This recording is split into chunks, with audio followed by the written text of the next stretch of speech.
Salut à tous et bienvenue dans Sortie de Veille, le podcast quotidien de Mac Génération.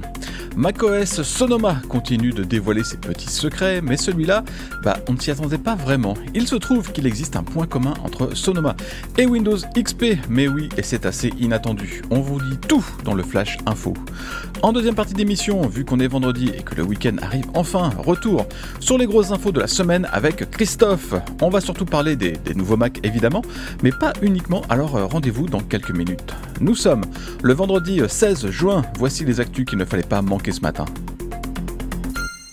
Il existe donc un point commun entre Windows XP et macOS Sonoma, à savoir les fonds d'écran officiels de ces deux systèmes d'exploitation. Pour Windows XP, c'est cette image d'une prairie très verte sur un fond de ciel bleu. Pour Sonoma, c'est un visuel stylisé, lui aussi très vert, avec un ciel bleu.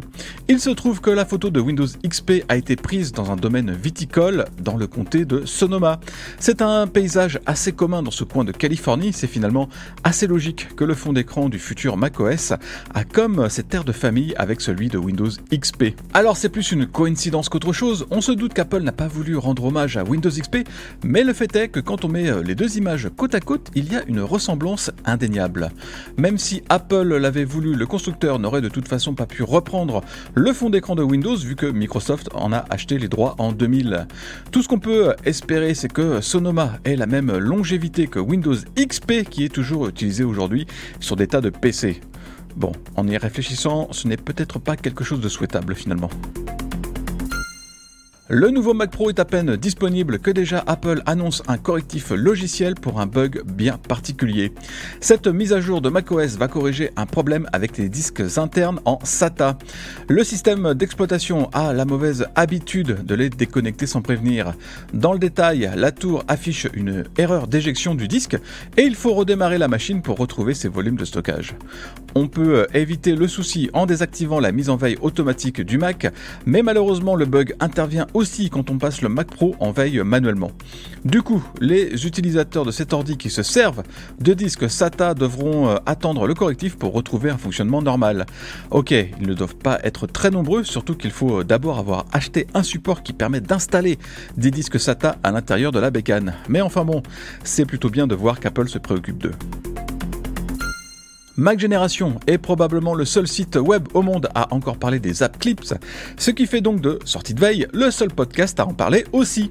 Alors je sens bien que ça ne vous dit rien, rappelons que les app clips ou extraits d'app en français ont été lancés avec iOS 14 en 2020. En scannant le code QR d'un restaurant ou d'un magasin, l'iPhone télécharge une version mini et pas trop lourde de l'application de l'établissement.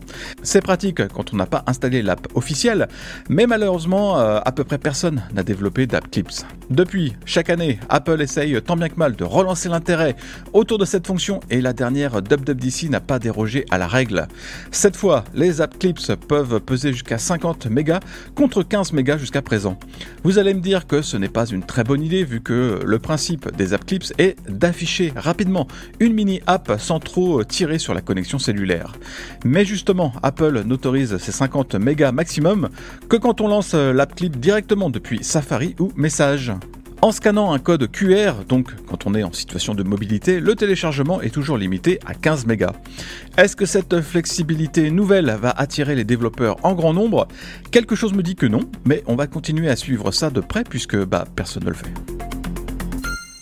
On peut tout à la fois apprécier Steam pour son support du Mac et détester Steam parce que le logiciel de Valve est vraiment tout pourri sur Mac.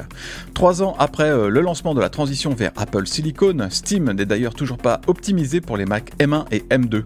Mais enfin bon, les choses avancent petit à petit. Valve a en effet mis en ligne une nouvelle version de son logiciel qui prend finalement en charge l'accélération matérielle. L'éditeur promet des performances au même niveau que Windows, voilà qui est le bienvenu. Alors on ne parle pas des performances des jeux, ça c'est chaque développeur qui doit faire le boulot, mais des performances de Steam qui devraient donc être plus agréables et plus réactifs que le veau qu'on se traîne depuis trop longtemps. Le logiciel se paye aussi un petit rafraîchissement visuel et l'interface qui s'affiche par-dessus les jeux a aussi été revue.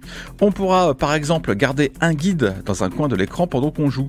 Il y a même une fonction de prise de notes entre deux bastons. Allez Valve, encore un petit effort, la transition vers les puces Apple est terminée maintenant, il va falloir se mettre à la page.